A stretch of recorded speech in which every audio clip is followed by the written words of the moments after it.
I'll do the introduction, and then whoever's led to pray can pray. Cause There you go. I know who's led to prayer. the Lord's laid it on my heart to lay it on your heart. Yeah. The Lord has laid it on my heart, meaning one flesh. It's on you, baby. Hello, everybody. Glad to be back here with you. You notice we've got a little bit of a set change. We got a lot of responses from this little magic microphone that it sounds a lot better than the ones that were up in our faces. So this is what we've got now, and it gives us all this space, all this room for activities. So that's always very excited. And there's the key that it really is a blessing and cursing podcast for us to have that on there. So we are joined today by Philip behind the computer today. So he may chime in as he sees fit. And we have Jonathan and Chelsea back. Guys, welcome. Hello, hello.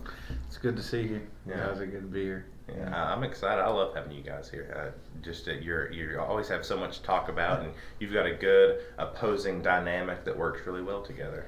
Yeah, you're saying we oppose each other. Well, really, we talked last night. You guys kind of laid out a bit of your testimony at the outpouring, and it's complete opposing upbringing, and then you hit this point that is Christ, and then everything from that point seems to be so unified. Yeah. Yes. Oh, That's awesome. well put. That was better. Yeah, I was sitting there thinking we oppose each other. I was like, was he in the car ride on the way? Yeah, Stephen has binoculars. I've got a hearing device. There you go. We're buds. But let's start off with a prayer today. It's always good to start godly conversations with a prayer, and we may start doing these more live. We do pray before each session, but we may just start including you guys in that too. So I'll lead us today.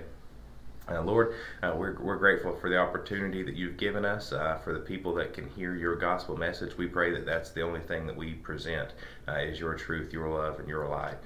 Nothing for us, but all for your glory. And I thank you for the people that you've brought into our lives to give us a different perspective, to give us a different viewpoint, and to just help us be the salt of the earth that you call us to be. In the name of Jesus Christ, I pray. Amen. Amen. Thank you. That was good.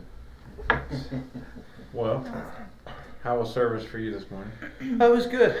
We've changed some things up. We've kind of stepped back from some of the extra roles we were playing. I said, hey, I'm not a worship leader.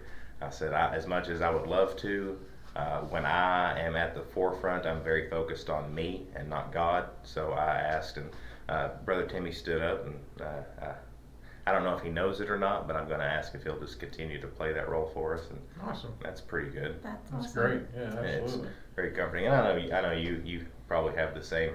I did. I mean, how many years? I mean, I prayed. I went for years. I prayed, God, send somebody. And then somebody came, and I was like, oh, God, take him back.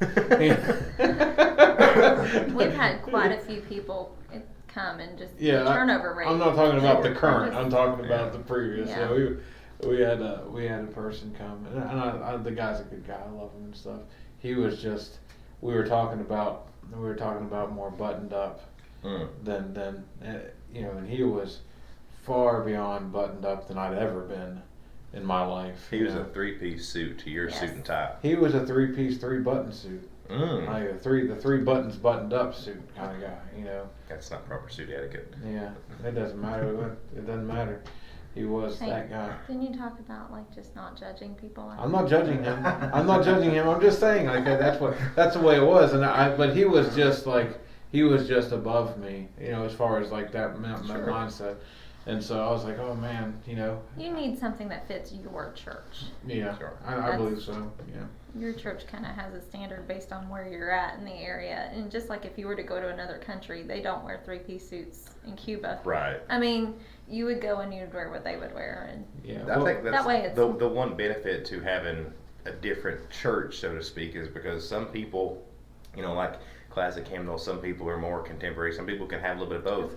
Some people say, skirts on women, no pants. Some people over here, and Exactly. that's what works. That's what works. That's not a salvation issue. That's their maybe. plateau. Yeah. That's the plateau. And since you Yeah. brought that up, that's really been hitting me hard, and I love that because you talk about how you have had the mentality of having to wear a suit, and you're coming out of that. Yeah. And I've always craved to wear a suit. Dude, I will give you. If we don't wear the same size, but I'll give you all of Cut mine. the backs out.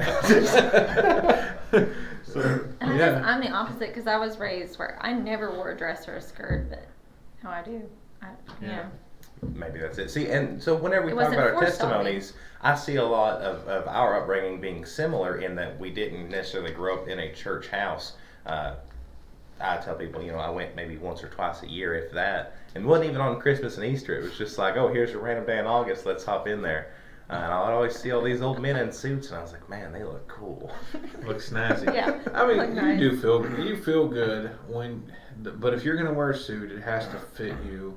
It has to fit because when you wear too loose a suit or too tight a suit, both are very uncomfortable. So, I mean, my weight fluctuates. Like I'm like heavy, then I'm light. I'm crazy. So I can never buy. I'd have to buy 3 like sizes of suits for every season because that's just the way I am for it to be His comfortable. suits are seasonal. But we went from that though. I led the singing between all this time, so I've led the singing since 2011.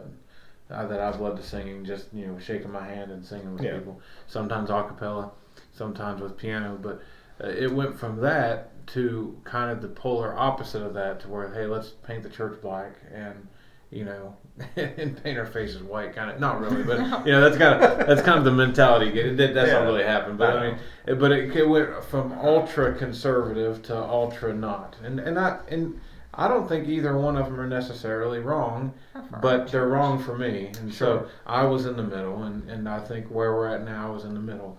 I like hymns, I like contemporary, I like Southern gospel. So it's like whatever the Lord leads the person to play and sing, and that's fine. And so that's kind of where I'm at. I think that's probably where you're going to land too eventually. Yeah. You're not going so far extreme that you're cutting out the possibility of another. Exactly. You're trying to stay in that middle ground. Exactly. Well, Alan was talking not before last about Isaiah chapter 6. And when Isaiah said, "Here am I, send me," that's been my whole mentality for the entirety of my ministry. Because we have been such a small body, it's, well, we need this role filled, I'll do it. We need this role filled, Phil will do it. And we've kind of come to the conclusion now to where we've stretched ourselves so thin, we're not able to give our 100% to our actual duties because we're having to fill these. So, I come from a singing background in high school. I did go through like choir, show choir. I know all this stuff. I don't do the hand thing. I can't get the rhythm down, but I can sing. But when I'm up there leading, I'm focused on my quality of singing, not on worshiping God. That's me too. And so that throws it all out the window. And I don't enjoy singing when I'm leading. Now, when we were at Phil's house and I was leading, I enjoyed it because I wasn't there to do anything. Yeah. And so that was your role in that time. It was a volunteer thing, so that was a different situation. But when I'm at church, I'm focused on getting the Word of God out.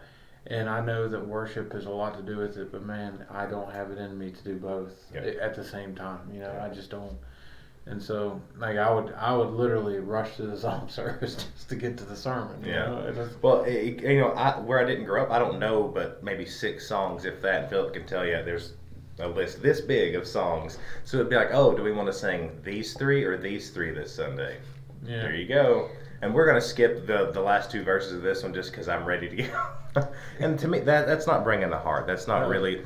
And then I talk all the time about God cares about your heart, not your actions. Yeah, exactly. Okay, so singing 3 songs is an action. That's not a heart thing. I didn't want to do that. Yeah. But people want the worship music. People want to sing.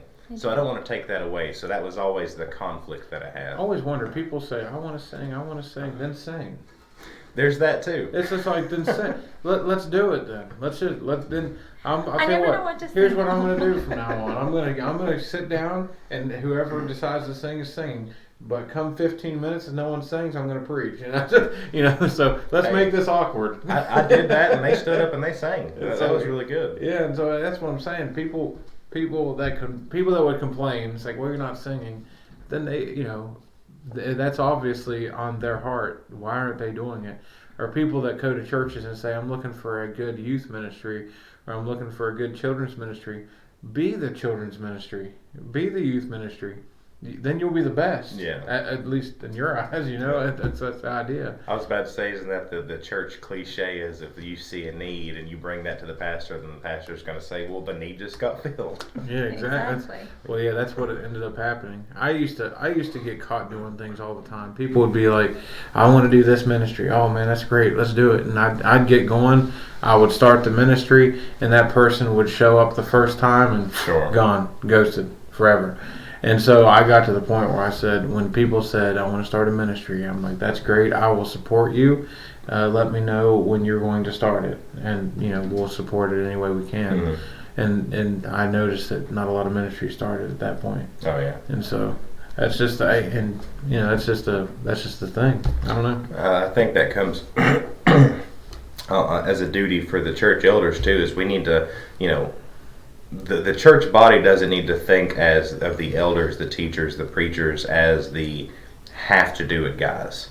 Yeah. And I don't know if that's because the traditional church has said only these people can do anything, or if we're just not allowing people to work, but there's only so much we can do. Nobody that we know is full-time pastorship. We don't have the time to devote to that. We have other things outside of that just to keep our bills going. So, pastoring's it. Yeah. Now, if I had 4 days a week off, maybe pastoring and music, maybe we could work on some practice, something like that. But that's kind of what we've seen there. Yeah, that's me too. I have full time. You have 3 full times. I have job. Yeah. I love the worship because it just brings you in into His presence.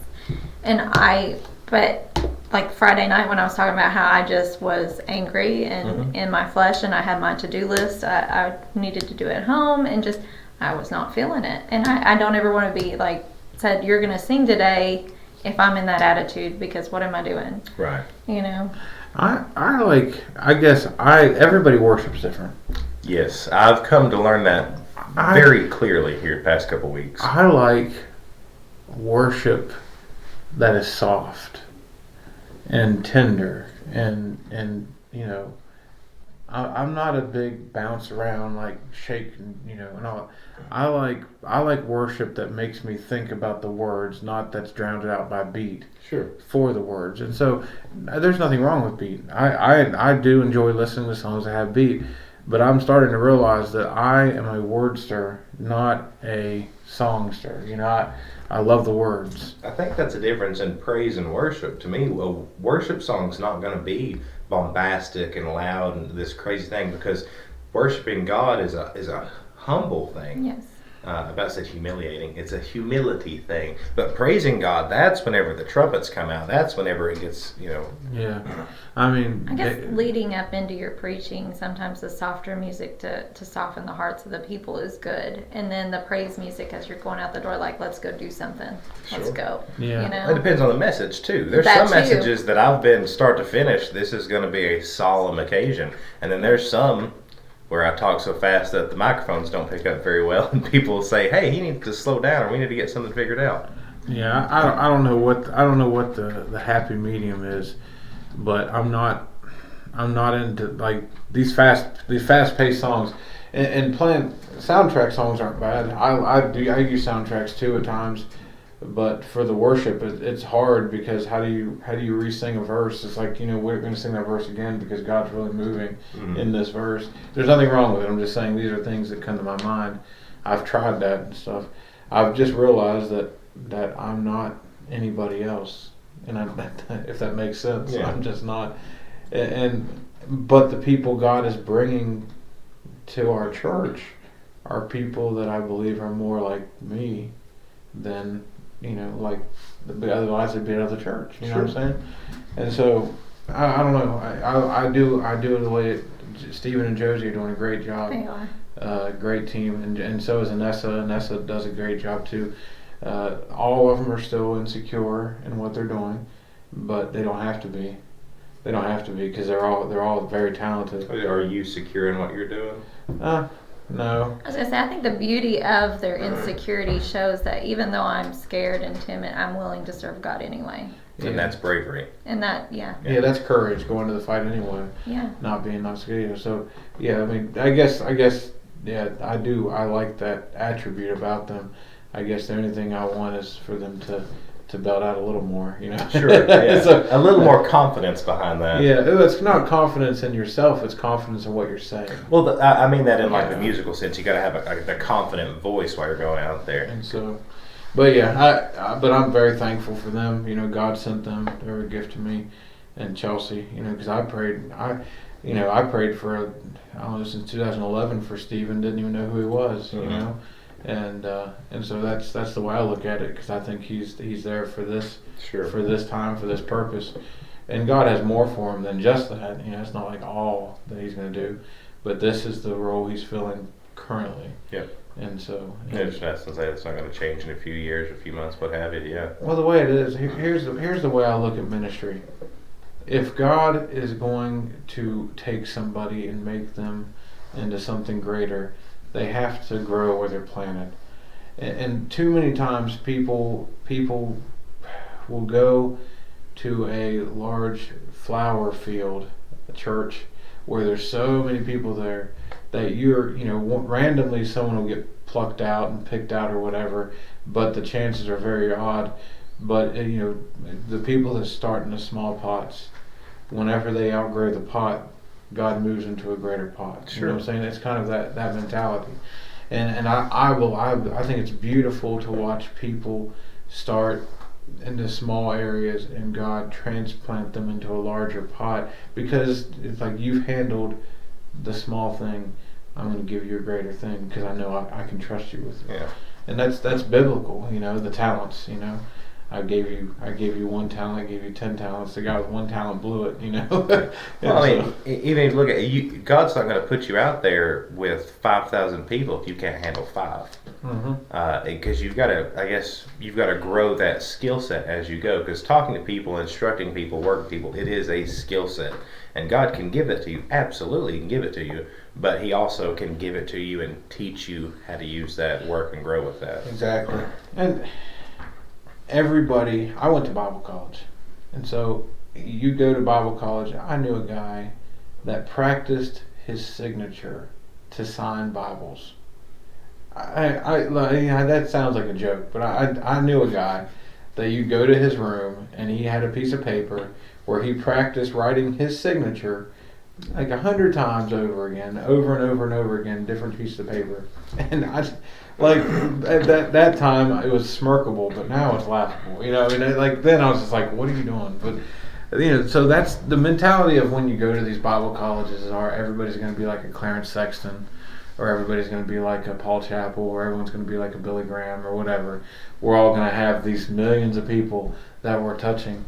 When the mindset needs to be, God, put me around the people that you want me to touch. And so I may never preach to more than 15, 20 people, but I'm going to be the best person for those 15 and 20 people that God's called me to be, because Christ was good for me and I'm only one, And so that's the mindset that I want my children to have. It's the mindset I want to have personally. Because even me going out of Bible college, you desire to preach in front of a lot of people. We desire to preach. I do. Okay. Most preachers desire to preach in front of more people, and so there's that desire. But it's being satisfied and yet wanting. Kind of like the Apostle Paul said in Philippians 4. I both am abased and I'm abound. I know how to suffer need and want more.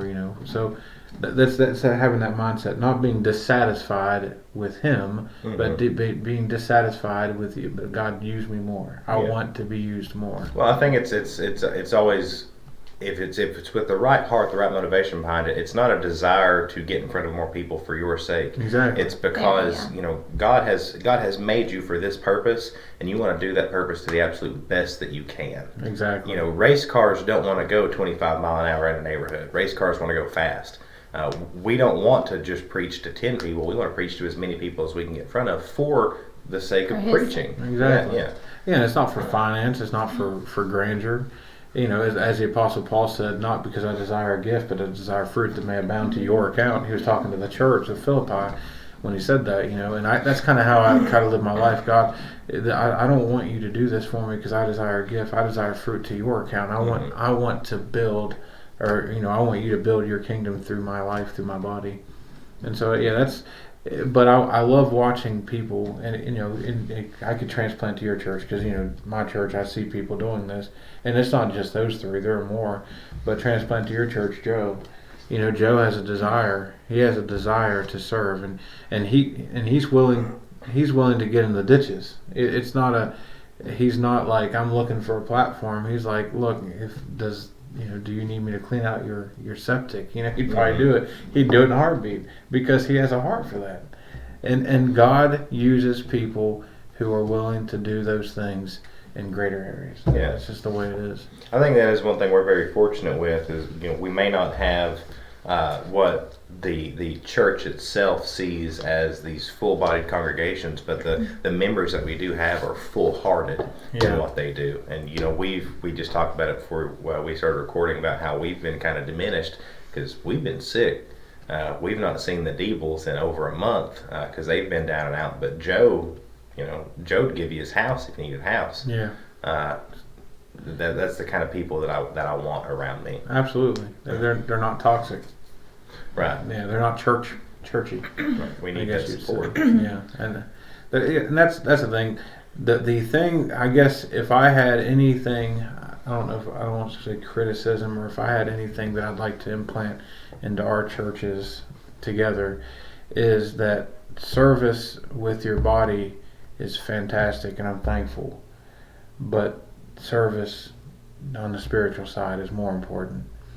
And so when we have something, like right now, and like I said, I have no complaints about our church people, but if we had something, we needed something done, man, our church has jumped in all full board.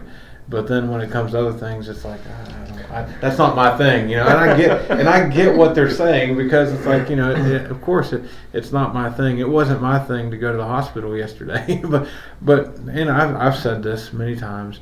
A Christian life is uncomfortable. Oh, sure. It's inconvenient. If you're a real Christian, or especially a pastor, but if you're a Christian, your life is going to be inconvenienced a lot. It's annoying. And it can be annoying. But at the same time, the most inconvenient times are the most rewarding times. Sure. And the times where I plan to do things, I made a schedule to plan this, they're less productive. Mm-hmm. So when we were talking about some of the changes we're going to have in our roles, about stepping down from things and leaving some things kind of open in the air, I said the one thing we can plan on is that the gospel will continue to be preached. Other than that, I don't know what the future's going to hold. That's just the one thing that we know we're going to do. And honestly, I don't remember Jesus Christ having a worship service before he preached anyway, so what difference does it make? Well, he taught. Yeah. And that's the thing. I don't see Christ himself as that much of a preacher. Yeah, he preached, but he was a majority teacher. Yeah. John the Baptist was the preacher. I don't think he knew how to teach. He was too busy picking bugs out of his teeth to get that going on. But he preached because what was he preaching? He was proclaiming the gospel. Hey, it's coming. It's coming fast. And Jesus was the one that was like, hey, let's talk about these talents. Yeah, and I am not against worship. Don't get me wrong, praise and worship. I think it's fantastic. I think it does lead me into preaching better. But I'm trying to find, just thinking about it in my head and thinking about all the times Christ preached. Sure. I don't see it as far as musical wise. But, when David played his harp, it ministered to the Spirit. So I'm not saying it's not there. I'm just saying... Well, that's not our role. Yeah, it's not. Yeah, exactly. I've noticed just in these past few nights, I've been walking out of the room while the worship's going on, not to disrespect or not because I'm not a fan of it, but because I'm studying something, or I'm more drawn to this, and I understand the purpose of the music beforehand is to kind of invite the Spirit and kind of well that up. It's there for me. You can see it in my legs whenever I'm sitting there. I'm ready to go. I've got this hunger for that. So I don't think that I need that aspect of it. So for me, it's easier for me to worship God by myself in that moment through study, through prayer, than it is to throw my hands up and sing when I'm uncomfortable with that. Yeah, I walk out. I walked out during some of the worship time.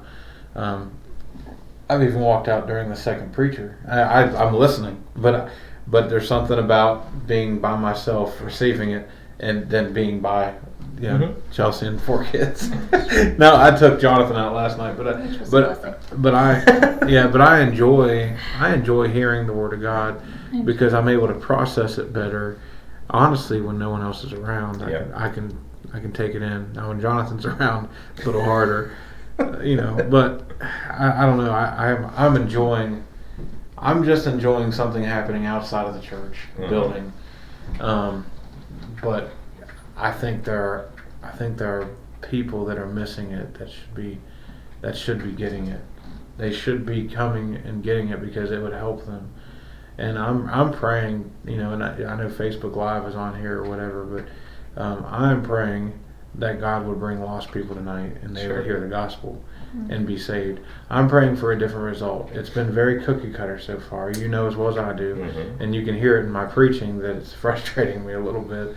The cookie cutter, I almost feel like I'm having church in a building. And we're trying to get away from that traditionality. Exactly. I told him when we left last night, like, if that service didn't move you listening to you, like, I just was fired up by the time we left last night, and I'm like, I feel like nobody's really moving. I tell you, I was disappointed in myself last night. And I told Savannah that. I said, I don't feel, because what I had in my mind, and this may be just completely out there, what I had in my mind was this and this makes sense. How do I tell people that it makes sense? Because it makes sense to me. And I do feel like I did that, but it wasn't how it worked for me. And I think that's just another way to be discourged and dissuaded. I feel like those are those lies, because to somebody like me, it made sense. It made sense the way I needed it to make sense. Well, all three of us spoke yesterday. All 4 of us, if you count Phil as well. And I would dare say that I got off from preaching feeling the same. I felt like I didn't make any sense. I felt like I was all over the place. Okay, so 4 out of 4 of us. I did too. I thought you guys did great, so that makes me feel a lot better. I told him I had 4 different passages that God had put on my heart, and I'm just like, what do I do with all this? And I told her, I said, it made perfect sense. I said, you did great. And then when I got down, though, before she got up there, I said, I was everywhere. I was like, I don't feel like... I was right on track. I was like, this is amazing. This is awesome. But I felt like I was a mess. Like I felt like nobody could have received anything from it, kind of thing. And so all 4 of us felt the same. And that's the enemy has been fighting me. Last night. He has been absolutely tearing me a new one. And I'm talking about up till today. I believe tearing me a new one, bending me over, and just I hate him. I hate him. I hate him. I'll say that out loud. I hate him. Satan can go to hell. I hate him. Absolutely. He just has been tearing me up. And I feel like, I literally feel like I've been in a fight. Yeah. Like a mental fight. And I feel like I'm just, I feel like another aspect that's really been kind of trying to discourage me is I'm not used to covering the same message multiple times. Huh.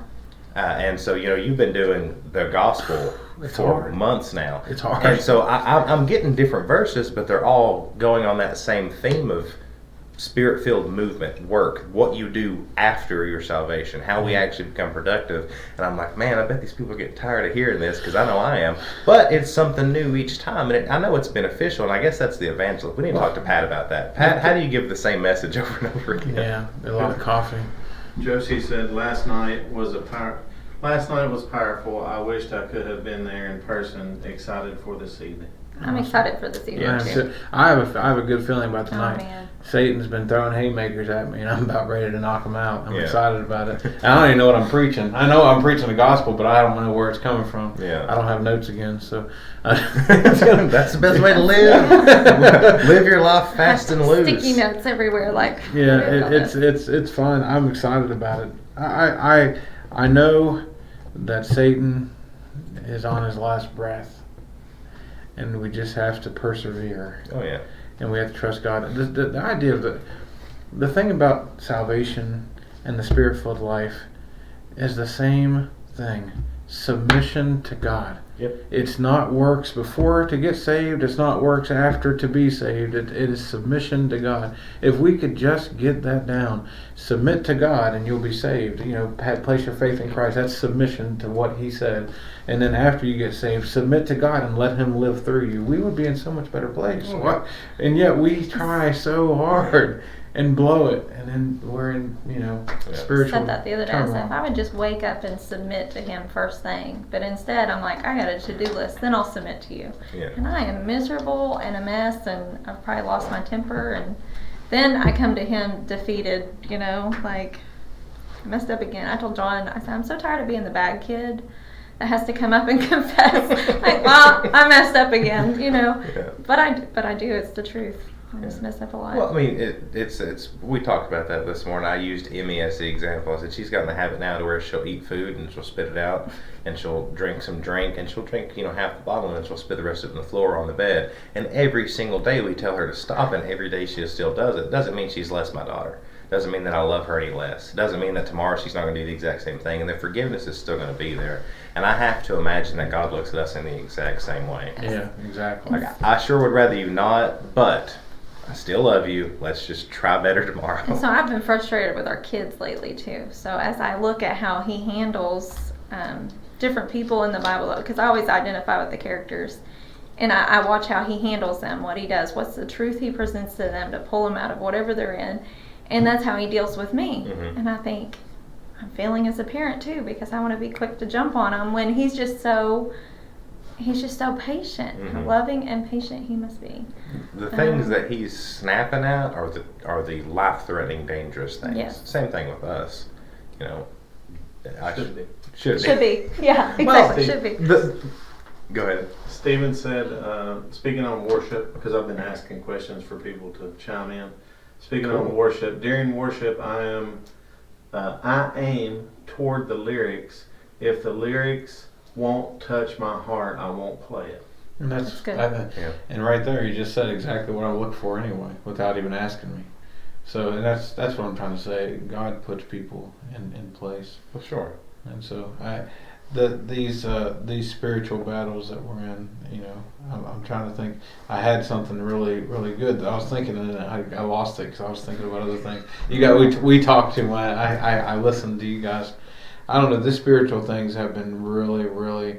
I've been seeing things differently than I ever had before. Sure. The spiritual warfare, because he doesn't fight fair, if that makes sense. I know that's. So people are like, well, how do you know it's Him putting this thought in your head and not your flesh? Because the things that are in my head are not things that my flesh wants. You know what I'm saying? It's not things that I'll go to sleep and I'll have a dream, and the things that come to my dream, they're not the kind of things that my discussion. Sure. Not things like that. I'm talking about being attacked in my dreams by friends, and things about Chelsea being attacked in my dreams. Like being attacked, I'm being attacked constantly, and I wake up believing the lie. Because it was so real to me in the dream. And then Satan uses that the rest of the day, actually the rest of the week. He's used that on me, even up to this morning where I was in a state of depression. I didn't think I could preach. I mean, I was rough, And I was just like, what is wrong with me? And I couldn't shake it. You saying that, I had a dream last night that I think you'll find, I guess, funny in one aspect. I had a dream that Leonard thought that I was demon possessed because of something that I had said struck him weird, and so he shoved me to the ground and was beating me, thinking that I was demon possessed. That could happen. It could. I mean, I'm wild. But that's weird. I just now recalled that. But something came to my mind earlier this morning while I was talking to Philip and about what we've been doing. And so there is the inclination to get discouraged when we've had 3 events now and it's the same people at every event. Mm-hmm. But then I read scripturally and I think of what we're doing. Christ had 12 people that followed Him exclusively. He had hundreds and thousands that followed at a distance, but He had the 12 that He gave the specific lessons to, the specific opportunities. Well, each one of these events, we at the block party or the different movements, I've gotten a lot out of it. I think it's because we don't live together in a troop. We don't rove the land as 12 families together. We have our own things. So when we get together, a lot of this may just be for us to prepare us for what's coming after, for that Pentecostal moment. Yeah. Absolutely. I've been thinking the same thing. It's just and I love the example when you said the fire. When you come together, it gets so much bigger, and so it is an encouragement when we all come together in the same place. I feel that spirit just well up inside of me. It's like, I know my spirit bears witness with all of you, and I get excited because we're all pushing forward for the same goal. And I need that, and then we go back to our separate places, but you take that fire with you because sometimes I'm running on coals. I need somebody to spark me back up. And then we have another meeting and we get together and we get right back up into it. Yeah, that's true. I get fired up. I get fired up every time, even though about when I'm done preaching, I'm like almost to like, I've just been in a battle. Even while I'm preaching, I'm being attacked with this nonsense. I went out, literally, after I went done preaching, I took Jonathan out into the hallway, and thoughts came to my head, and I'm like, where is this even coming from? I mean, there is nothing to trigger this. Nothing. But it happens. And it's just like, golly. And so, Satan is getting very offensive. Yeah. He's digging his heels in. Yeah. And so we have to be prepared. We have to be ready. I'm thankful I have an amazing wife to for me to just be able to kind of tell what I can. I can't tell everything sometimes because some things could affect her, could hurt, and I don't want that to happen. So I keep some things in my brain, give it to God. But it's just one of those things because the attacks that are on my mind the last week have been against her, not about her, but against her. And it's just it's nonsense, and I know it. So.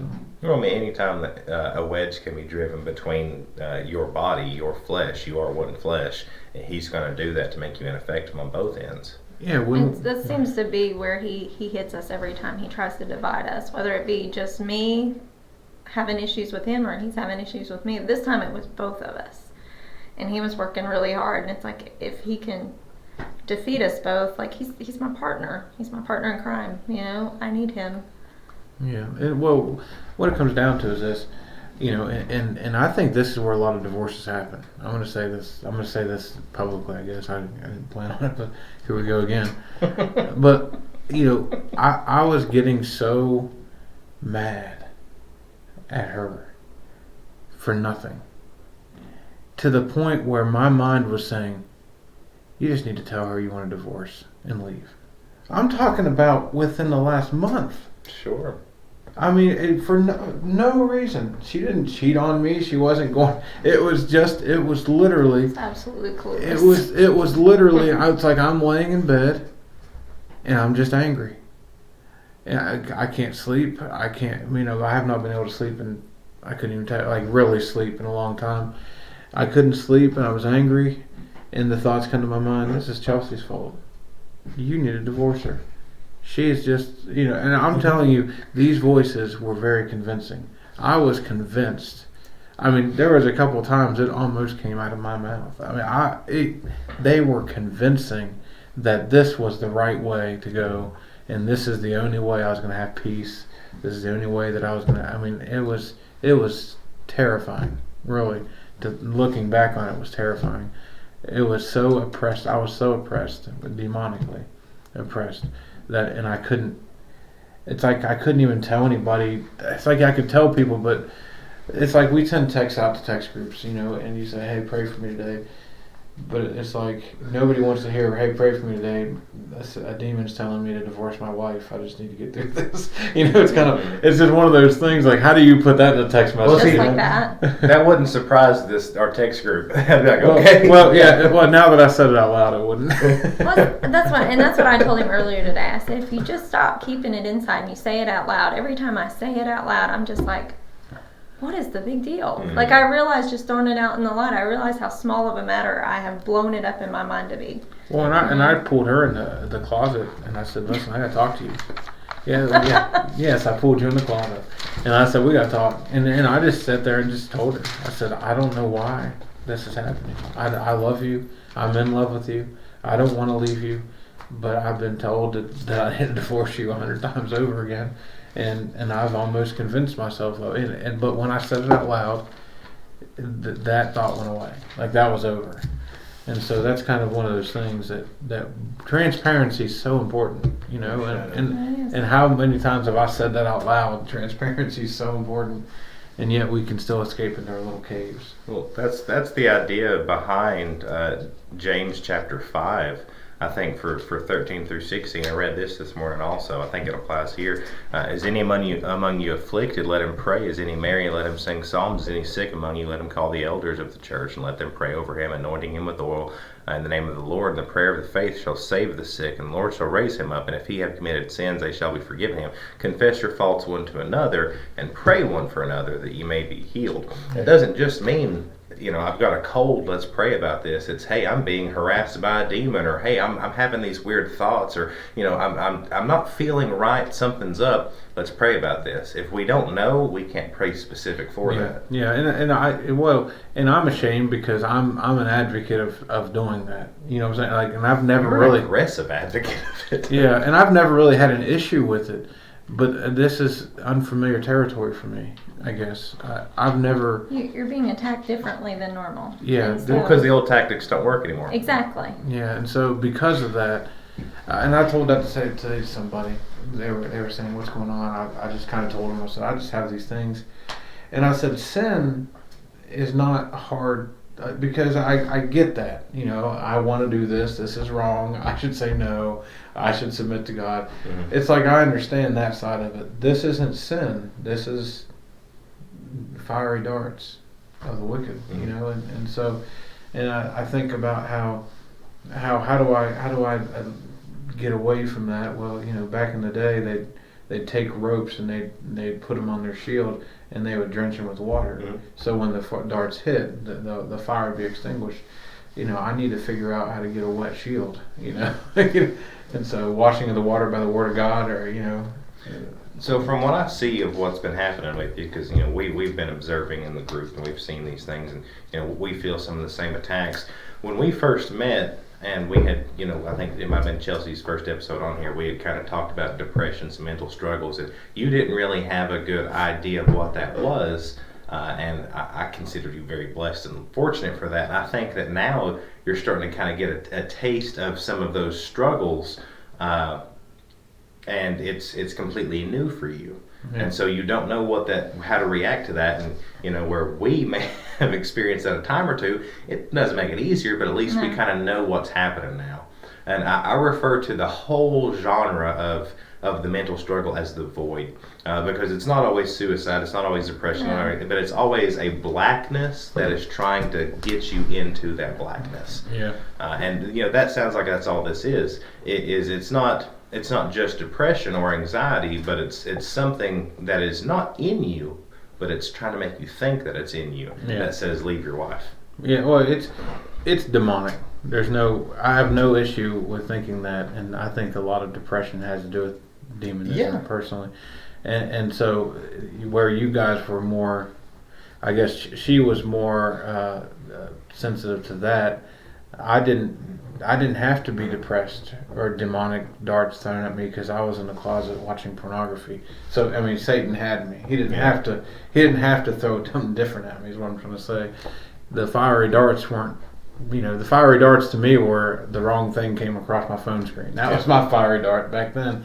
And I know how, again, I could fall at any time, but I know how to deal with those fiery darts. These are different, whole different thing. It would be like if stuff like that started, things that I used to affect started affecting her. She would be like, what in the world, you know? Well, and so here's the thing. I think that's encouraging to me, and I'm sure it's encouraging a lot of people out there to see that, you know, you don't have it all together. And as soon as you get one thing fully under God's control, Satan's like, well, that doesn't work anymore. Let's try this door. You know, this door's never been touched before. Well, and it should be encouraging. Two reasons it should encourage me more than anything. Number one, it means I'm growing. Mm-hmm. And number two, it means he's scared. And so, you know, anytime there's fear in the enemy's eyes, that should be exciting for us. And so, but again, doesn't change the fact that the darts are flying. Now, I felt clearer minded today after I preached than I felt in probably a month. Mm-hmm. And so, because, like I said, the sermon today was was an argument with God from behind the pulpit in front of everybody. Sure. It was really good. It was interesting. I didn't do it on purpose. It was just like I was giving my rebuttals, and then he was giving his rebuttals. It was weird. It was weird. Honest to God, it was beautiful because I mean it is how we would battle it out alone at home. Like what I went through, I tried to explain that last night, but it wasn't me currently going through that battle. His was, I mean, just right there in the spot. He would say something, and God's truth would counteract. I mean, it was perfect. You had a Jacob on the riverbank moment behind the pulpit. It was I good. did, yeah, in front of everybody. Yeah. At least Jacob was by himself. Yeah, at the end of it, I prayed and I said, God, thank you. That's like I don't really like being embarrassed in front of everybody like this, but thank you. Yeah, it's just kind of it's how it felt. Being uncomfortable. Yeah, yes. and I'm the king of uncomfortable. I'll tell you that. Alan said, another level, another devil as we grow. Yeah, absolutely. They can all go to hell. Not Alan. What I was noticing too, and I didn't say this last night, but God spoke to me through Jacob, and Jacob had ran, and then he showed me Elijah, who was taking flight. I'm always running, and right now it seems like the enemy is attacking harder, which makes me want to run more. That was God getting my attention. Stop running again. Just stop. Yeah. And when Chelsi and I are on the same page, I feel unstoppable. There is something about having a wife that has your back. It's not like she physically fights for me, but I know that she's there. So it doesn't matter who says anything, doesn't matter what they do. I know she's there, and that is a powerful, powerful thing, and it should feel the same for her. She should feel untouchable, and that should show us that when we have a right relationship with God, who is our husband, then we are untouchable when He's got our back. And just the application there alone makes me want to cry. Just thinking about it. I didn't think about it until after I said it, but it was just one of those things. Just the application of I feel untouchable when she has my back, and she feels similar, I'd imagine. And just like whenever I know God is in it, I feel untouchable. Yeah. And it's like, yeah, go ahead, throw your darts, Satan. Out of all humanity that exists on the face of the earth, she's the primary for you. So as long as you've got your number one behind you, and you've got your number one behind you, that's it. Exactly. It's kind of and to put it into a more worldly aspect to kind of get a better picture of that, it's like you take care of yourself, you make sure you're groomed, you're clean, your teeth are brushed, you're in shape while you're looking for a husband or wife. Yeah. And then after that, you kind of you may slack off a little bit because you've got them now. But with this, and the spiritual aspect of that is you've been getting yourself prepped for this, and then whenever God made you one, you're like, okay, here's the second half, we're good to go, we're on this point. And it's not to let yourself go, it's to keep going. Yes. It's to grow stronger and better. Forward. Yeah, absolutely. So I wanted to ask you this because I've not had a chance to talk to you about it since then. How did your speaking engagement go? So, it went well from what I've heard. I told him though, I said, I've never heard the voices so loud in my mind saying, you can't do this, you're not going to do a good job, why are you wasting their time, they don't know who they chose. And I'm like, I'm going to do this anyway. And I didn't have my notes, I didn't know what I was going to say exactly. I knew I had my testimony, I was just trusting him, and literally the hour before I got up there, it was like, here it is. And he was speaking to me through the worship music. I mean, I was just praising him, and in that moment, it was just me and him. I closed my eyes when I worship because I get distracted really easy, and if I just close my eyes, I can focus on him. And so he gave me that, and I was like, that was just for me, to show me he's in control, he's got this, you got this. So I got up there, and I did it, and I was like, yes, I did it, and then I sit down, and I'm like, oh, you did terrible.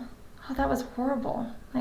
And again, it was just loud, and I just wanted to cry because I'm like, just stop, just get out of my head. But there was a whole new perspective. I've never been in front of that many people, and just to look out there at all those women. And at one point, I'd asked them to raise their hand if they could identify with me on how I felt, and every hand was raised. And it's just like I was moved with compassion. I felt that moment of, I just want to help people. Yeah, I'd often describe to her, and she kind of rolled her eyes when I used to tell her. It's like you're up there preaching, and there's a voice in the back of your head saying, stop, stop, stop, stop, stop. And the Spirit just keeps talking and saying things that you would not normally say in those moments. And, you know, the guy in the back, demonic oppression and flesh, is trying to stop it from happening. And then she got to experience it, and I get a smile on my face because she can finally empathize with me. Mm-hmm. And it's no longer like, whatever. You know, it's now she understands. I'm not just saying that, and you know, it's truth. That's part of the reason I speak so loud and so fast sometimes. Is because if I don't get this out, then I'm not going to get it out. He outruns the voice. He tries to outrun the voice. Well, you running know, too. This morning Izzy and Emmy were pitching a fit, and I had to talk over them. It's no different talking over the voice in the back of your head. I had the same thing at church this morning with the kids because I didn't dismiss again. Mine are just grumpy these days. But Stephen said, "Be still and know that I am God. Instead of fleeing from the battle, know the battle is already won in Him." Exactly. Yeah. I kind of look at life as I used to do this description. It's a really good description. I was just, you know, didn't really understand it back then. You know, we talk about how God is the victor. You know, and I know none of you watch sports, but you know, but if there are people that watch sports, and when they watch sports, they'll watch the season. Sure. You'll be watching the game. And you know your team's up or down or whatever. There's kind of an anxiety of are we going to win, are we going to lose, kind of thing. And you do that all season long. Your team wins a championship. At the end of the championship, they say you can watch the DVD of your team winning the games. You know you can watch that DVD with no anxiety because you know the end result, the victor. You're the victor. Mm-hmm. And so I look at it. I look at that as we have been given the end of the year DVD. Right. We have the end result. Why do we get so anxious? You know, but we do, and so it's one of those things. We don't have to look at life that way anymore. Mm-hmm. We can look at life as we know the end. We win. He loses. He's going to hell. He may not be there yet, but he's going there, and I get to watch him thrown in there. Well, so here's why we don't do that. We should, absolutely, because if we believe the truth of Christ and the truth of His Word, then if it was true before, the after is going to be true. But we're still in our flesh, and our flesh can't see past what it can see right now. Yeah. Mm-hmm. You know, we don't know what tomorrow's going to look like, so we definitely don't know what everything that's going to come after looks like. So while we have faith that's going to be okay, our body is still telling us, "Oh no, it's not," and Satan is pumping that up, and he's saying, "Oh no, it's not."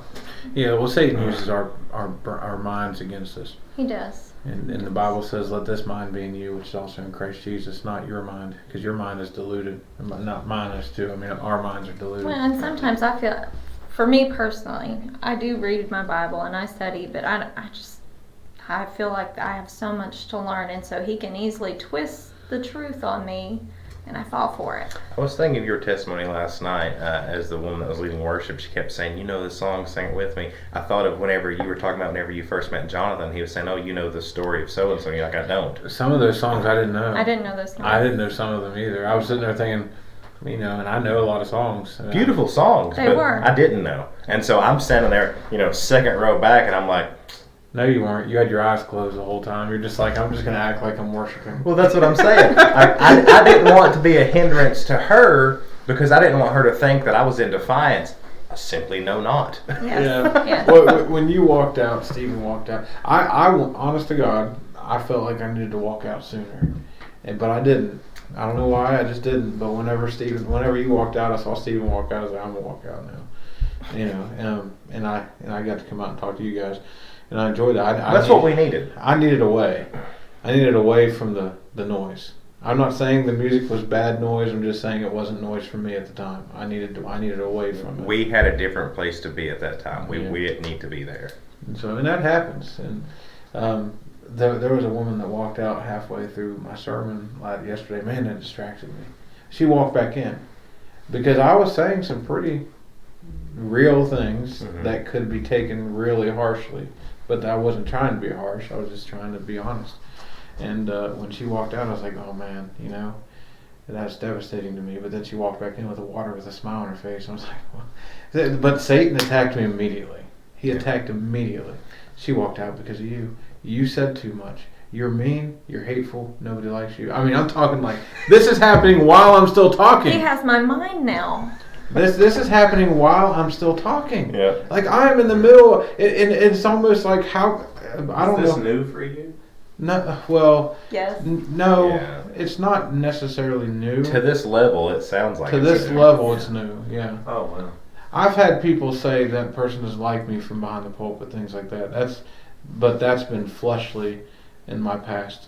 I'm talking about it's so loud that I can't even shut it down while I'm Every talking. day. Well, Every day, all day long. you guys are much more spiritual than I am, always, because That's how I feel all the time. Well, you guys are awesome. Thank you. I'm glad that you guys are at the level long before I got there. No, I'm the face of the battle. We don't want to be. You Yeah. have arrived. I have not. Uh, to me, it's not like any spiritual hierarchy. It's just, hey, Satan knew that mentally, I guess we were weak. Yeah. He said we're gonna abuse that. But it's the same thing. I get so self-conscious because I don't want to hinder the spirit of people around me or the people that are presenting if I have to walk out. When you walked up to testify, I had to use the bathroom, and I was like, I can't hold it. I don't know how long Chelsea's going to talk. I want to be here to didn't support even her. notice you leave.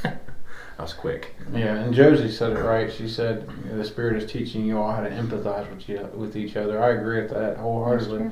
And I get it. And I've asked God, and so maybe my fault. I've asked God. I said, I want to be able to reach more people. How do you reach more people? You empathize with more people. It's like he's praying for patience. Yeah. And God said, here you go, bud. Well, and God doesn't do it meanly. He just does it. But He allows a couple of the arrows to get through. Sure. That's all. I think He's protected me for a while because I was dealing with the flesh side of it. Yeah. And so he's such a good father to say, okay, now it's time. You're going to be attacked. Yeah. But I have to say, when you give in to actual sin, fleshly desires, yeah, that noise goes away. It does. When I was on drinking and drugs and yeah, things I ain't supposed to do, there's no noise. yeah, And that's why we do the things. Or that's why we did the things. Yeah. And guilt and shame. Well, it's kind of like if you fast. I don't know if you ever fast and you're not eating, you get these terrible, terrible headaches, and you're like, God, please take these headaches away, God. When all you have to do is eat a piece of candy, or eat a piece of whatever, Exactly. and that headache will go away just like that. And so it's very similar. And again, I'm just kidding about you guys arriving. We were all in different places. No. We were all. Well, no, so I get what you're saying, but I think that this is a beneficial thing because if we are to be bound together, obviously you guys are bound together, but we as a group, I believe, are bound together. I think God put that together. We need to be able to understand and relate to one another on a deeper level than what the world can do. And so I think that by sharing in these things, while we've had the mental struggles for a while, but they have been different areas, I guess. They've come out different, but they're still similar. And so now you're getting brought in the fold as well, and it's like we all have experienced struggles. We can relate, we can build each other up, we can support, and now we can reach a new brand of people. Brand of people? You're branding people? Yeah. That's right. I'm after their souls. So. What's up with that? If you missed it last night, I was doing the closing, and I said, listen, bring people here. We're not after their wallet, and I said, I'm after their souls. And I said, maybe don't tell them that. They may be scared. But it was, that was a good. Now also go to Brandon.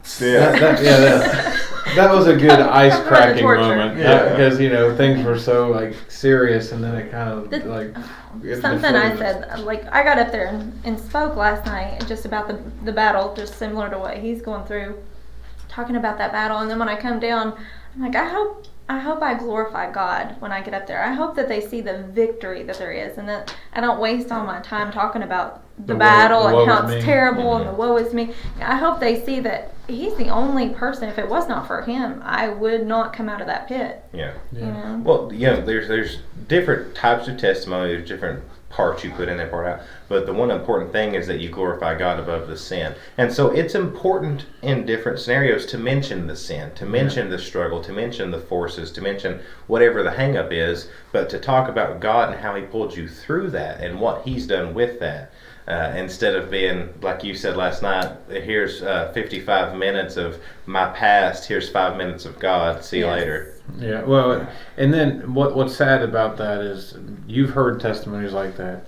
And those are the testimonies that people walk. Like those are the testimonies people walk away and say, "Man, that was a powerful testimony, powerful." And they're not saying. And here's how it is: they're not saying the testimony is powerful. They're saying what you have overcome is powerful, and therefore takes the glory from God and puts it on you. Sure. And that's why it's dangerous. I have a past, and I think there are times that I peel back that onion, detailed for people, a person privately. Yes. But and God broke open an onion on the podcast unexpectedly, and that's different. But I'm saying when that's all that's the focus. Like, I used to be this, I used to be this, I used to be this, I used to be this, I used to be this, but God saved me, thank God, and sit down. It's like well, I mean, tell us about that. How'd that transition happen? What Bible verses? What touched your heart to say, I believe? Like, where was what was the breaking point? What made the change? What made the change? What were the words used that convinced your heart to believe him? Because, and I think that's more important, man. I'll tell you what, I was listening to a sermon when I got saved. I was listening to a sermon, and it was just about how there are so many people in church that claim to be Christians, and that have their T-shirts on, they have all this, hey, happy, whatever, and they're gonna split hell wide open because they never truly had a transaction with God. They had a experience, and so that came down to the point where God broke me. I was in the basement of my house, and literally, I think my salvation experience is, God, I'm sorry. I didn't say this long, drawn out prayer. It was a matter of I was just broken, and so that's kind of where I'm at. So it's separating ourselves from all that sin. And even after that, I still did the thing because I listened to preachers who did the thing and they got results. And that's what we're after as Christians, right? Results. That's why we always say how many people go to our church and how big our offerings are and how many people were saved at certain events. And that's why I don't use numbers at all when it comes to that stuff. How many people go to church? I don't know. 20, 30, 40. Handful. Yeah. Anywhere between. Those who choose to come. I usually say anywhere between 20 and 60. People are like, that's a range. It's like, it just depends on the Sunday, So, but it's just, it doesn't matter. How much offering you bring in? Who cares? I don't even know. I told her today. I said, well, that's wrong. Yeah, it's like, the lights are still on. I don't even know how much the offering is. I really don't try not to pay attention. It doesn't matter. It's distracting. And I think that's what's beautiful about these two events we've done. We haven't asked for a dime. We haven't asked for a penny. We've not needed it. And so, I don't know. Alan said, if we leaders are this easily intimidated and distracted, how much more are those that we are ministering to? Yeah, that's absolutely true. And that's why we talk about it. Because the lay people need to understand, and I don't mean lay people in a bad way, I just mean the people that aren't in church leadership. Here we go.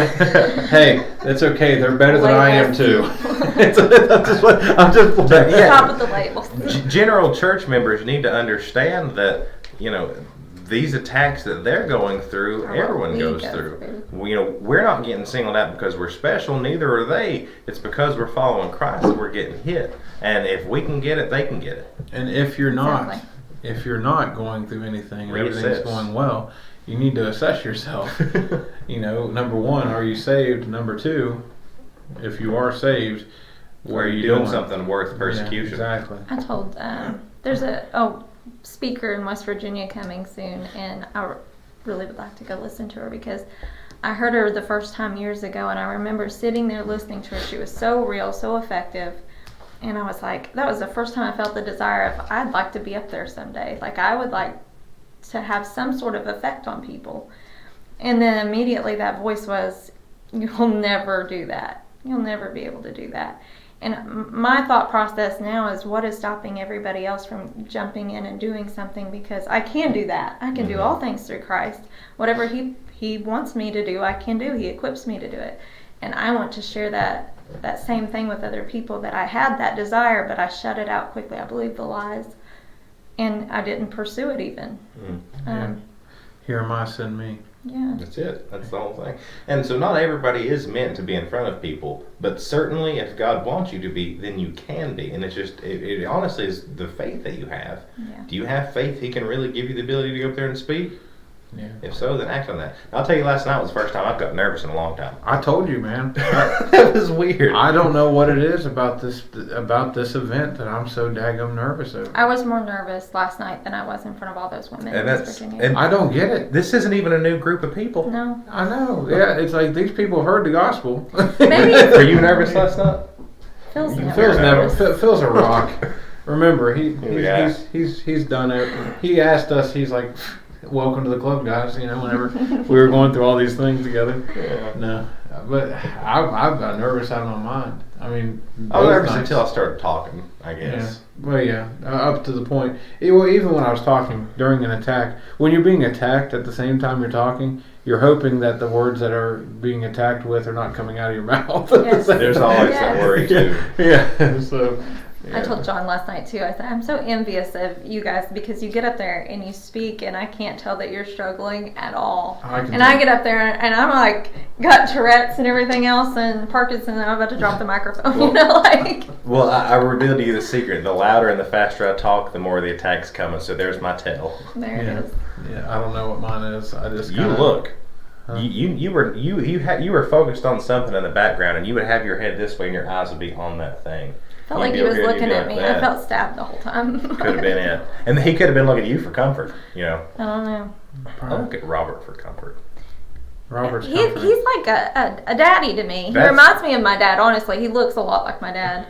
But, yeah. Like Leonard said, he's fathered over 300 kids. So that's his spiritual gift is to be a father figure. Yeah. And he is such a comfort. He reminds me of the man that gave me my first tattoo. He just had the same calming presence about him. Just calm down. I'm about to poke you. That's what. Yeah, it's very comforting. Yeah, he is. I have enjoyed, even though we've been through these attacks, I have enjoyed the outpouring. You know, and honest to God told me the other night. He said the outpouring has to come from an inpouring. Yeah. We have to be poured into, and the outpouring is an overflow. That's we're being outpoured into, overflowing to others. Yeah. And that's kind of so. I've changed my tune, saying no longer outpouring, but now it's the overflow. We are an overflow ministry. That means that we have to be poured into consistently. And so I think we've been getting that. Yeah. And again, it goes back to the preparation, what all these things are for. I think that we keep increasing in number, not in our congregations, but in this unit. Mm-hmm. Yeah. And I think it's because we're all in the same one heart, one mind, one accord, and he's filling us, overflowing us. And so then it's, what are we doing with that overflow? Where are we directing that? Are we directing that back in ourselves? Because then those cups are just going to keep splashing around. Mm-hmm. Or are we going to give that to someone else whose cup's a little bit empty? That's the picture that I have for me. And I'll tell you, that first night, when I had stepped out, because I thought Stephen was in duress. He thought I was in duress last night. He was in duress first night. And he was like, I'm going to go across the street and talk to those people. I was like, that is the one thing I don't want to do. Following Philip's advice, I'm going to go do that with you. And we walked across the street and we handed out, papers and talked to people from that. And he was like, no, you're doing fine. I was like, Stephen, I didn't talk to anybody. He was like, but no, you were present. You were taking that first step. You were his backup. That's what he needed. There are some times that I don't need anybody to talk. I just need them to be there with me to talk. And then there are times that they don't need me to talk, but they need me there for them to talk. Yeah. And so that's kind of that's why the Bible says go 2 by 2. And sometimes you compliment one another. Yeah, exactly. And then sometimes both talk. I just keep seeing these little things, these little lessons, these little pearls that are popping up, and I'm like, well, I need to seize this, write this down, and remember this, because this was honestly, it was 3 minutes of walking that was insignificant, but it was so significant to me just to see Stephen stepping out and taking charge in that, and then just, for me to be able to come through there, very terrified. Yeah. It's very similar to me and John in that Stephen and John are a lot alike. They can go out and just talk to people, and you and I can't. And so I lean on him a lot, but there's been times when we go out and he's quiet, and I will chime in, but it is harder for me. Well, you got to think, my dad, I love my dad. He was a great man. When he taught me things the hard way. He didn't just say, okay, this is what you say. He trusted that, well, look, if God's in this, he's going to take care of it. We'd go up to a door. He'd knock on the door. I'd be just standing there just chewing my gum or whatever, and he said, you got this one. He'd step back off the porch. And I'd be stuck. I'd just be there. Yeah. I and so, what I would do, though, is, I have a very good memory, so I would put together as many words as I could remember my dad saying in a sentence, And, so that's kind of, there are people that you have to put out there. I was not the most outgoing little kid. I was wild or nuts or whatever, but I didn't want to go and talk to people about anything like that. I just wanted to play, So my dad put that in me. He planted that in me for such a time as this. And that's the way I look at it. That's it. And that's what we have to do with our kids. We cannot expect our kids to just pick it up. We have to implant it in them. It has to be important to us, and it'll be important to them. Yeah. And so, you saying that reminds me, my dad doesn't to this day go out to eat at restaurants because he gets so uncomfortable around people, and I think that evidently has just rubbed off on me to the extreme. And again, we've talked about this, how we think it's so weird how, I can talk in front of any number of people because, and I don't know if it's something I've built up of, it's not real. It is real, but if they're out there, then it's a sea of faces that I can't be one-on-one with. And it's easier because I can speak to many in a shotgun blast as opposed to being, let's talk one-on-one, let's do this. And I've had plenty of moments where I'm one-on-one with people, but it is so hard to get to that point to be able to one-on-one with somebody. So you have an intimacy issue. Yes. That's what it is. I was going to say that's most of the church today has an intimacy problem, is that you want to think of God as this unreachable, out there, holy, like you were talking about this morning, this God that's really not real, but we're going to talk to him anyway. Sure. We're going to acknowledge he's out there, but I know he's not going to speak back type thing. But when you get intimate, when he says, I never knew you, you never had an intimate relationship with me. That's terrifying. That's the issue with today's church. No, see, now I can have the intimate relationship with God. I'm not saying that, but I'm saying, for me, it's so strange that I can have such an intimate relationship with him and have some really out there prayer conversations with God and find some really incredible things, but I can't extend that to his children. He's not looking at you for the answers. That's it. That's why. Because he's got the answers. And when you talk to people intimately, you're not really going to provide them with the answers either. Yeah, you're pointing to him. You're pointing to him for him to give them the answers, because you're not always going to know exactly what's going on in their heart and in their mind, but he does. And you got to point them to that voice that's in there of truth. The two biggest mental blocks that I think I have specifically are, from the time I was a child, I've always been significantly bigger and older looking. So when I was 12, I looked like I was 16 kind of thing. And so I've always had one thing in my mind of they're going to be extremely intimidated because of my appearance. Or the second one, with today's society, they're going to feel like I'm doing something inappropriate or attempting something inappropriate because of the way that the environment is. And I'm so cautious of those two things. And I'm talking about even talking to men looking at cars. They're going to perceive something off, and it's going to come to nothing, and it's going to be a waste of my time. And all that is it's the same voice that said the sermon you just preached was garbage. Exactly. Yeah, it is. It's just something it's just to happening stop beforehand. You. It is. Yeah, because the way that you look doesn't change how people perceive what you say. It just doesn't. Because I know there are people that come and talk to me.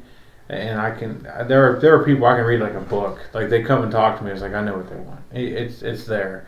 And then there are people that you do question. You're like, but you go in deeper to figure it out. So that's the thing. You don't come off. When I say you can read them like a book, there are people that they obviously want something. That's what I mean.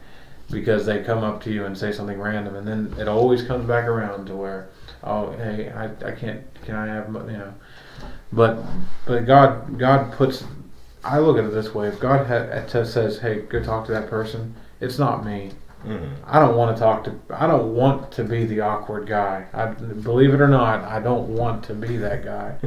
But I've become to the point where I want to be hyper obedient. Yeah. To where it's just like, it doesn't matter what it looks like. It doesn't matter what I think about it. It doesn't matter what my mind tells me. I just need to be obedient and just say hi. It's not. I'm not asking for their social security number. I'm just saying, how are you doing, or what's going on, or somebody says how are you, giving them a response that'll make them engage further, not just saying I'm good and walking away. Saying something that'll make their mind stir on it for a minute. I think a lot of it is the initiation too. I don't know how to initiate a conversation.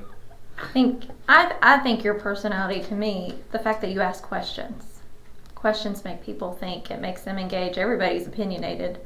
Quiet people keep to themselves more, but they're thinking. So the fact that you ask questions even is a door opener.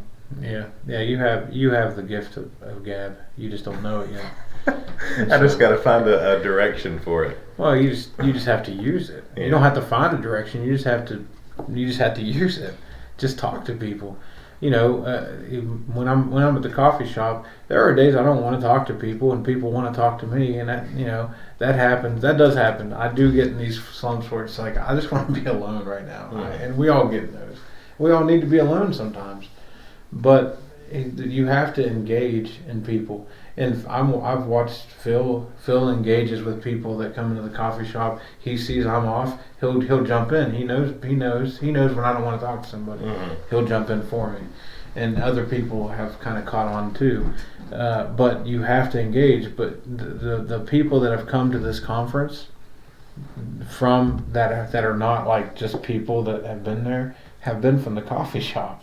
Right. And so it's definitely been our best community outreach. That has been the best soul winning that I've ever been able to do in my life. And I've door knocked. Phil is absolute. He's a witness to that. But the coffee shop it's just a different atmosphere altogether. People are. It's almost like they're caught off guard. When you're door knocking, they know they're going to shut you down before they even get to the door. But whenever they come to the coffee shop and they order a coffee, something you say or something you're wearing catches them off guard, and then they engage in a conversation that they didn't plan to have. Well, there's very little on the surface of the coffee shop that says you're fixing to have a religious experience. There is signage and there's verbiage around, but it's. But that's all over East Tennessee. Everywhere. Yes. All over East Tennessee, everything says Jesus on it. And so they expect they're gonna walk in and like, oh, this guy's probably, he's probably got 1,000 crosses hanging up in his kitchen and like a weird cross pattern made of crosses, and he's gonna give me a cup of coffee. That's gonna be it. And then, I've been to the coffee shop. I've felt the presence that's in there. You've had me talking to people and then walked away and kind of put me in that. That's because you have the gift of gab and you use it. I guess I just need. I guess it. And it's one of those things. I tell people all the time, this is what you do. This is what the Word says. This is how the Spirit leads. This is what it looks like. And then when I get there, I'm like, that's not what it is. That's definitely not what the Spirit says to do. Well, if it's something outside of your personality, it's probably the Spirit telling you to do it. Yeah, sure. If it's good. If it's good. If it's good. Because there was a Spirit telling me to divorce Chelsi, and that was bad. Yeah. But if they're telling you, I don't think Satan's going to say, hey, go tell that person about how Jesus loves them. Right. I just don't think that's going to be, this is not how he works. And so I'm learning to decipher the voices, which one is him. And it's the one that speaks life. It's the one that speaks truth. It doesn't beat me down. It doesn't speak lies. He doesn't tell me to do anything crazy. But he's that still small voice that's the quietest one, Yeah. If it uplifts Christ or uplifts the body, That's him. it's him. That's the flow chart, man. That's life. And another thing I've been realizing too is we always want to make a show. We want to do things big. When really we need to just get back to my life should be a living sacrifice. If I'm going to church, I should tell people about Jesus there. If I'm going to Girl Scouts, it's a new opportunity, a new mission field. If, the kids go to school, it's their mission field. Like just taking advantage of the people we're surrounded by every day and actually doing what we're supposed to do. I have been very uncomfortably mentioning more to my clientele as I'm in their houses working for them. And God's opened up doors where you've been able to pray for them and stuff. I mean, that's a God thing. I know. God, like you are stuck at a job right now. So God said, fine, if you're going to stick here for a while longer, then I'm going to use you where you're at. But He's going to move you. Mm-hmm. You're not going to be there for long. I know. But, I'm there until He says here's something else. But this is my formula, and you guys may be able to find a better formula for this. First off, I look for decoration. Like you said, it's Tennessee, so that could mean nothing. But I look for Bibles especially. Now, if I see a Bible that's red, we're talking about that. If I see a Bible that's got pages and stuff and all these leaflets, we're going to have a discussion. What are you studying right now? Because it looks like you've read quite a bit.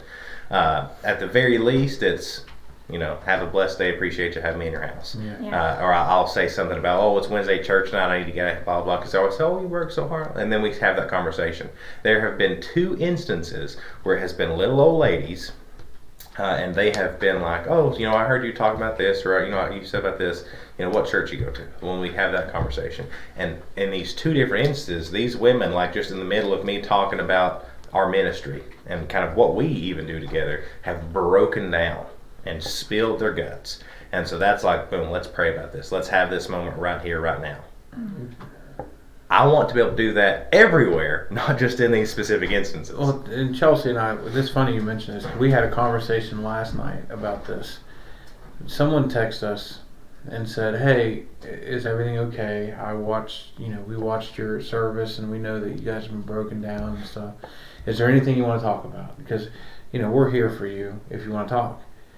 And Chelsi made the comment, I feel like we've already dealt with it and stuff. And I said, I responded and what was going on. And she said, but I feel like I already dealt with it. And I said, sometimes people want you to vent to them so they can vent to you. Mm-hmm. And so saying you're fine, I'm good, brother, Well, the previous night, though, I had spilled my guts to them and she happened to be asleep. Oh well, yeah. Well, I'm not saying you did anything wrong. I'm just saying sometimes it was a lesson for me to even think about. Yeah, it's a matter of there are people don't normally say how are you doing. Not always. Sometimes they're concerned for you, but sometimes they need someone to talk to. The door open. They just need to creak the door open, and so we shouldn't be so held back and say, I'm great. God. There are times I put there, God is faithful, things like that. We don't have time to talk, but then there are times where the Spirit says, engage. Mm-hmm. And that's when you tell them more. Like Phil came into the coffee shop that day. I told him more than I told any other random customer that walked in that whole month. And, but that's because it was led by the Spirit. It was not, really, And so, does it upset you whenever I testified the first time I met you, I hated you? No, it makes me happy. Okay. I'm like, I did something right. Because every time I say that, I get he probably doesn't like me saying that, but the context behind it. Well, everybody laughs because everybody knows me, and they're like, I see that. I laugh harder because they don't know. Yeah. They don't know why. Yeah, so whatever. I just wanted to clarify that because I've been thinking about that. It's like, man, I probably offended. No, I don't get offended over stuff like that. I want to read a scripture that your statement brought to my mind. Romans 12:1 says, I beseech you therefore, brethren, by the mercies of God, that ye present your bodies a living sacrifice, holy, acceptable unto God, which is your reasonable service. Reasonable. Exactly. He died for us. It's reasonable we live for Him. you know, and that submit. our pride gets in the way of submitting, getting uncomfortable, giving up what we want to do, and it is a fight. Yeah. Well, being a living sacrifice is something that's so unique, because when we think of sacrifice in any context, it's we're sacrificing a life and it's over. Well, being a living sacrifice means, okay, the entirety of your life now. That is the reasonable sacrifice. Yeah, exactly. Yeah. Whatever I ask, whatever I tell you to do, just do it. Don't worry about the results. Yeah.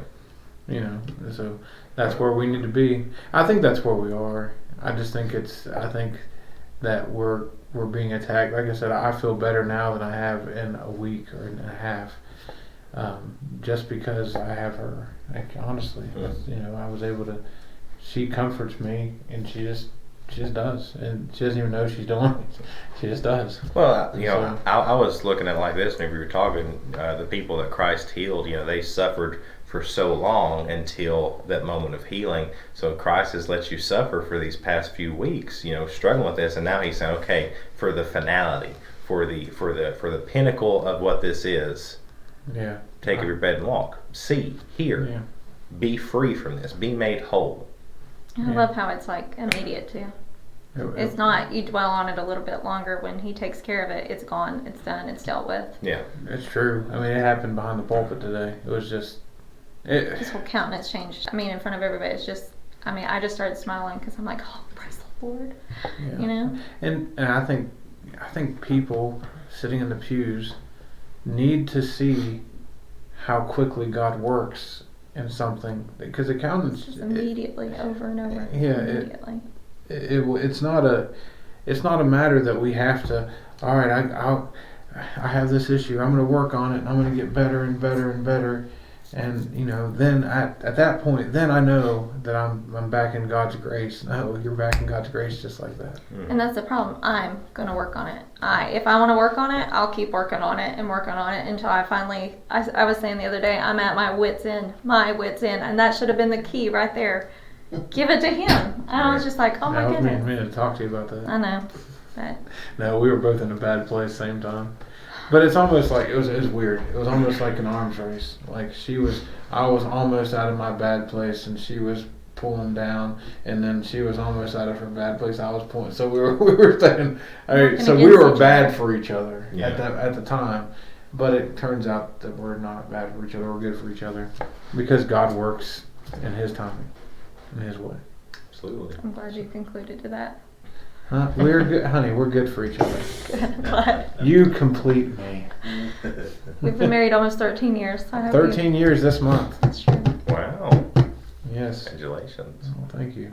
She hasn't made it yet. Or should I say I haven't made it yet? To put that into context, I couldn't drive a car legally, even with a parental unit sitting in the seat beside me whenever you guys got married. Not to make you feel old or anything. I don't feel old. I am old. No, I'm not. I feel pretty good for my age. Yeah, it feels old. Absolutely. I agree. No, someone came to me today and she said, I am 60 years old. You know, you don't understand. And I'm like, no, I don't. I'm not 60. And I'm not Filipino. Yeah.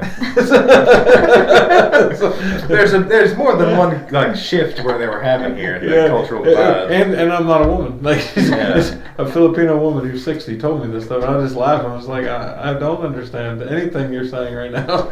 So, great woman. Yeah.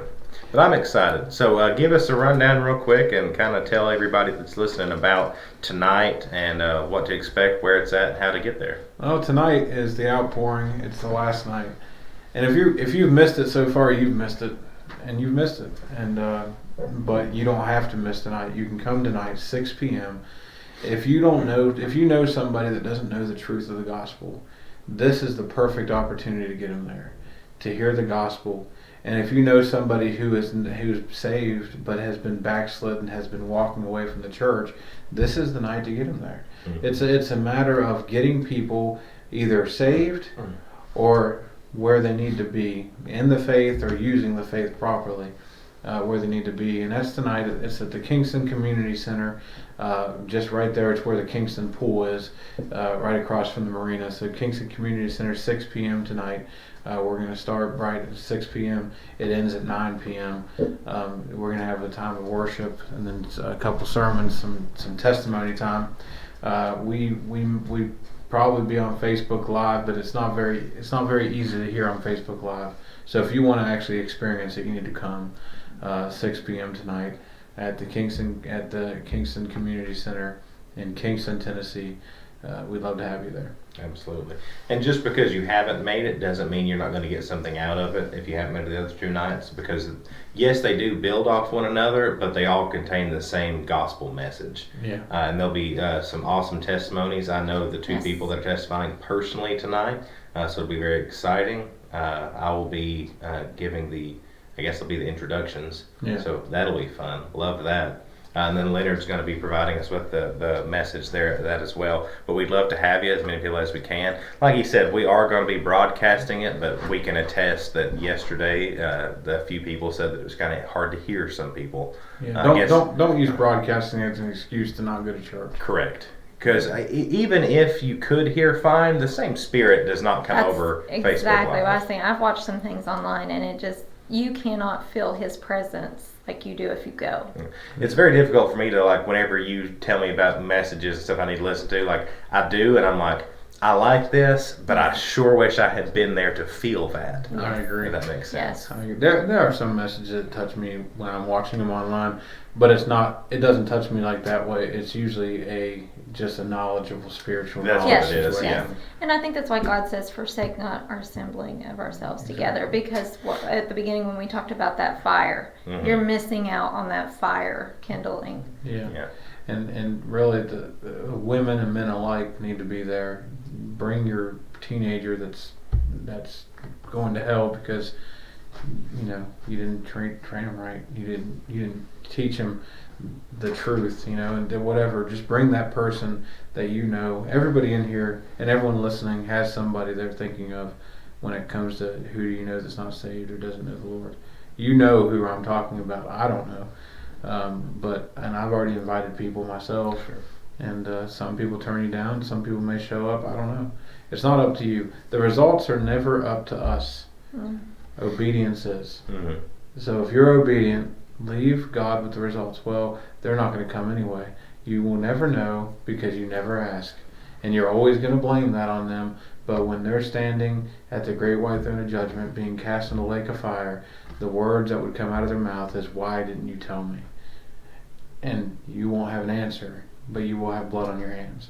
So it's time to get the mentality of, well, they're not going to come if I ask them, out of your head, because you're taking faith off the table. Mm-hmm. And I question the salvation of a person that takes faith off the table.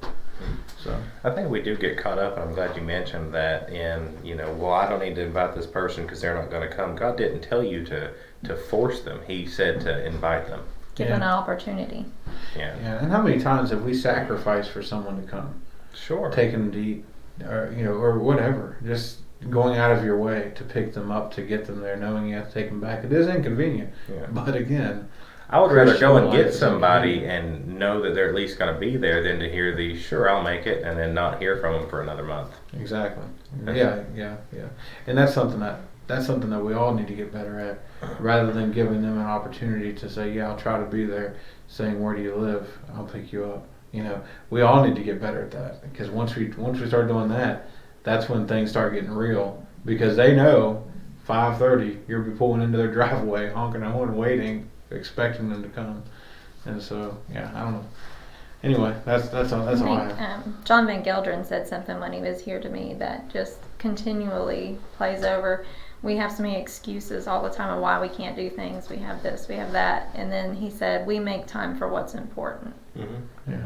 And that over and over again, when I'm making my justifications of why I can't, and I obviously said that my flesh doesn't necessarily want to be there. I have a whole list of things I could be doing, but it is more needful, more necessary for me to be there. And if I would just submit, and he is more important, and I say he's more important, but do my actions always line up with what I say? Yeah. No. Yeah.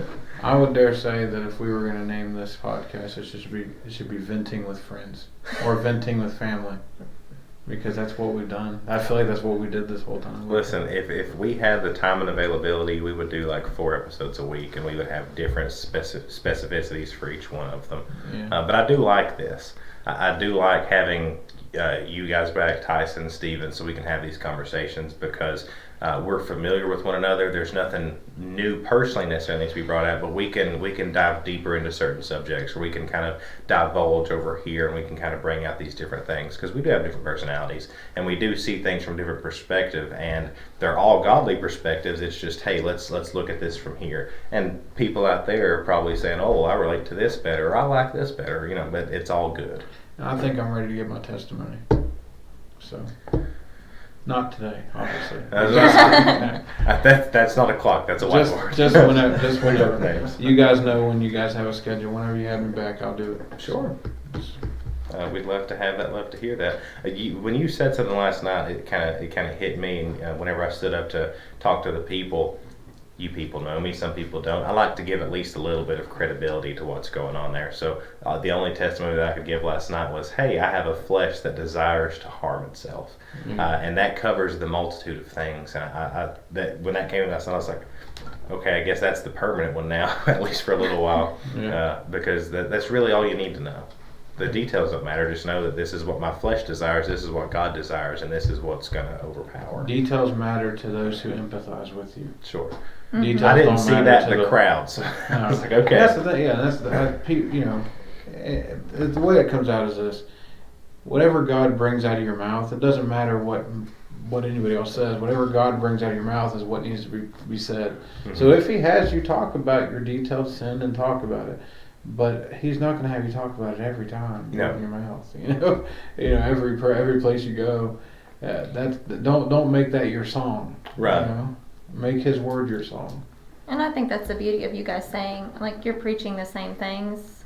Basically, it never comes out the same. I mean, He turns it, and it's beautiful every time. It's the same general message, but at the same time, it gives something different for people to take in and to think about. And sure. If they're willing to listen, yeah. Well, and we got 4 gospels that all say the same thing 4 different ways. Exactly. So keep that in mind.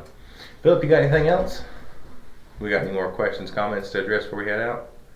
Folks, we do appreciate it. Hopefully you like the new setup. Not a lot different, other than you can just see more of the beautiful table that we have here, and hopefully it sounds a little bit clearer. I'm more comfortable with the freedom to move around. Yeah, it is. It changes the dynamic a little bit, but it is more comfortable. Well, now we don't have microphones in front of our faces, so we can see what's going on. And it's like just hanging out at the house talking. Yeah. Just hanging out. Just hanging out. Hey, that'd be a good podcast name. That's if you're looking. Folks, we love you. We appreciate it. The best thing you can do to help us out is to share. It doesn't matter what platform, whether it's YouTube, Facebook, podcast apps, telling your friend, neighbor, grabbing their phone and putting us on there. What I mean by that is that helps us get in more people's ears, not for us, but for them, for God's glory to shine through, for us to be able to witness to people, to testify, to be able to promote the gospel. You heard tonight, we've got 3 different perspectives, 4 different perspectives, different ways to talk about things. And you may know somebody that relates better to what we're saying than something maybe they're getting already. So we would greatly appreciate that. Rates and reviews on the various apps and platforms are great too. Not for our prestige, but so that helps people find us better. The higher the rating on the podcast apps, the more quickly we are to pop up in people's feeds. Any questions or comments, you can message us directly on Facebook, comment on this video below, or we have the email address at blessingandcursing3019. Once again, we ask that if you are in town today and tonight and you've got nothing better to do, almost a guarantee you've got nothing better to do, we'd love to see you at the Kingston Community Center starting at 6 o'clock for the final day of the outpouring. God bless you in the meantime. Thank you.